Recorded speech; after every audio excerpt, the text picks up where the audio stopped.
We would firstly like to acknowledge the Wurundjeri people of the Kulin Nations as the traditional owners of the land in which this university stands. We respectfully recognise elders past, present and future. Today we'll be talking about community engagement in decision making within the urban planning realm. We will discuss a brief summary of community engagement, the community engagement spectrum from Romy, how it fits into planning strategy from Isabel, and a real life planning example from Lockie. Thank you to Angela for working on the presentation, a brief summary and our final question. Community or public engagement is a participation process whereby individuals or groups are actively involved in decision making to ensure they have a voice in what goes on in their community. When conducted properly, community engagement ensures a positive relationship between stakeholders and the community. It allows for active participation and involves community feedback, education, collaboration, as well as a transparency in information and overall decision making. This is a part of what we call participatory planning. It's been around since the 1970s and is a democratic way of ensuring social justice. It creates more equality in decision making. However, for community engagement to occur properly and ethically, there are a few practices that need to be applied. Understanding the community with whom we are engaging is a highly important one, and this can be done by recognising the demographic and using appropriate language. Language plays a major role in good community engagement, and it ensures transparency, an open and understandable dialogue, and allows people to feel included and like they can contribute.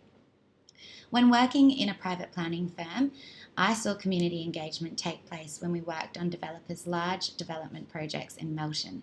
We were required to engage neighbouring residents with plans and information, allowing them a voice as to whether or not this development could go ahead. If they decided against the development, they would have that option to take their case to VCAD. Hi, my name is Romy. I'm going to be talking about community engagement. This is best seen through Einstein's 8 rungs on a ladder of citizen participation. At the very bottom, you'd have manipulation. This is non-participatory. It means government has full say over its people and doesn't take into account anything that they'd like, any feedback, and manipulates them into thinking what is the best outcome. A few rungs above that, you'd have informing. This is a degree of tokenism.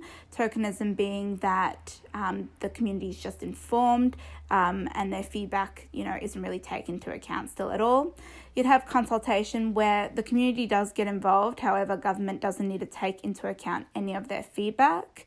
Then along there, you have actually participation. This is where you finally see the community get involved and can work with power to ensure a good outcome.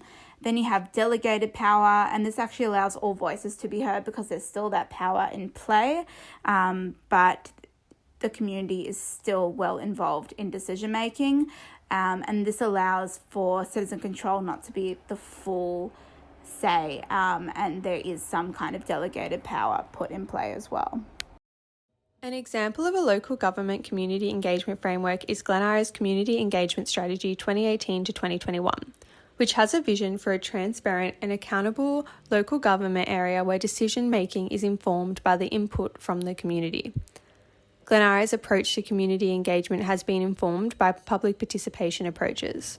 As seen in the community engagement model diagram, it shows 4 interconnected elements that are outlined in their strategy, which are influenced by the IAP2 approaches.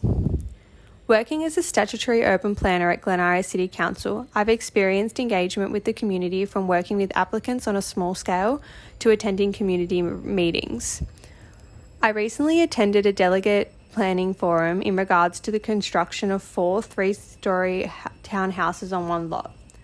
The applicant was in compliance with provisions, but multiple objections were received.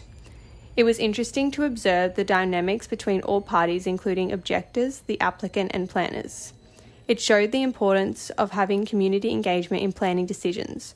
Both the objectors and applicant perspectives were taken into consideration by the planner to ensure the best outcome would be reached. As a statutory planner, it is common to take a more customer service role with submitted applications. Personal experience has taught me that it is crucial to help the people who are involved with developments understand the process and what is occurring. I have been involved with a specific application where the client of an architectural firm was losing trust with the architect. Throughout this application, I had to articulate myself in a way that the client could easily understand. As they were distressed with the time length of the application, it was important I stepped them through every step of the process and helped them understand why changes were being made and why the architect was being asked to make the change to their submissions. Through this consultation, I was able to ease the stress of the client and help assist making changes so the plans could be endorsed and an outcome which benefited both the client and the council could be made. I made an effort to understand the individual and I was dealing with similarly to how Rachel and her team understood the relationship the people in social housing may have had with the police.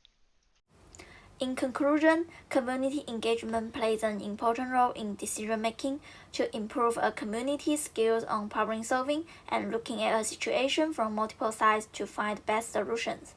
So our reflective question is, how do we ensure we are using inclusive language to better engage communities equally? Have you had any experience with this in placement? Thank you.